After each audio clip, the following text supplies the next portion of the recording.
Episode 5, the Tsuranga Conundrum. The Doctor and her companions, while searching a junk planet for something, I'm not entirely sure what they're looking for, but they end up uncovering a sonic mine, and after it detonates, they wake up 3 days later to find themselves on board a hospital ship. However, things are not going well on the hospital ship. I mean, apart from a load of different kind of medical problems, they also have a creature on board called a pating. A kind of cute, small alien creature that is toxic to the touch and maybe about to destroy the ship. So it's a race against time to get everything back in order. This episode isn't necessarily bad. It's not necessarily mind-blowing to me. It's just odd. I mean, technically, I think it gets one thing about kind of hospitals. We can't really judge hospital ships because, well, aside from the ones that run at sea, we haven't actually got any hospital spaceships. But I do feel, as a person who's having been to several hospitals in his life, I do feel that they kind of got the feel that hospitals, they're like mazes. Like, you go into them, and then practically you can never find your way out. Or at least, that's how I felt about them. But, yeah, then you've got a whole load of different people with different kind of medical problems. For example, there's a woman who has a problem with adrenaline, and she has to take adrenaline blockers. So, yeah, that's kind of takes up quite a large portion of the story. You've also got her brother, who's kind of trying to take care of her, and then you've got a young man who's about to become a father, and he's pregnant. Now, people may disagree with me on this point, but I still feel this is actually one of the good points of the episode. I mean, just when the man eventually goes into labour and he asks kind of Graham and Ryan to kind of be there and help him deliver the baby, his reaction to all of it, I feel that it's pretty kind of relatable, and I think if men actually gave birth, I feel it would be pretty accurate. Just having those moments where they're all just saying, okay, calm down, breathe deep, it's going to be okay. Nothing about this is okay. I'm not ready for this. I'm not ready. To me, that would be, if men actually gave birth, I feel that would be how it would go. Just kind of constant panic.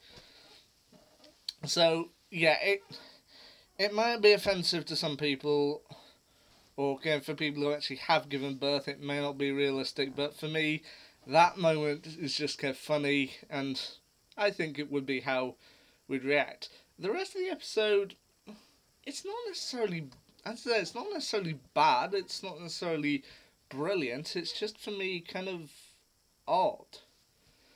I mean, once again, we got an actor that I didn't recognise when they kind of did the coming soon section at the beginning of the series, but I did actually recognise from past stuff I'd seen him in. This case, it was the actor Ben Bailey Smith, who I did see briefly on children's television just before I became an adult. We did a program called the 4 O'Clock Club.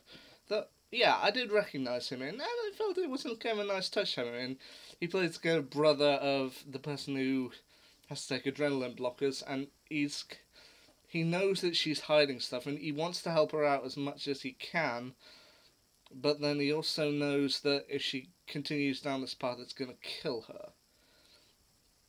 So, yeah, it's kind of a race against time to sort out the pating. The pating itself, I don't know, maybe I just feel like the first film of the series, Tim Shah, it relies on a rather odd name.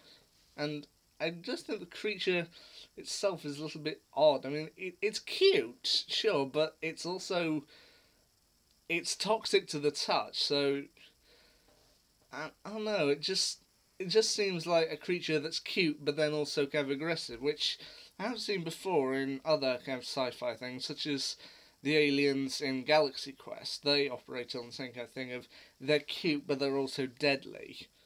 So, yeah, with this episode, as I say, it's not necessarily bad, it's not necessarily brilliant, it's just, to me, kind of odd, but okay. I mean, I wouldn't... I mean, it's a very contained storyline, but then Doctor Who has managed to do kind of contained storylines before, and managed to do them much better, such as episodes like the Series 4 episode Midnight, or the Series 6 episode The Doctor's Wife. Those stories were kind of fairly contained, taking place within kind of a small area, and they managed to do this kind of concept of contained quite a lot better. So it's nothing really that new, but for me, it's an okay episode. Not gonna be top of my list, but I don't think it's down there with the worst. We'll have to see how the rest of this series goes. I mean, we got The Woman Who Fell to Earth, which was fun. The Ghost Monuments, which was okay. Rosa, which I still feel is the strongest episode of the series so far. And Arachnids in the UK, which I felt was good.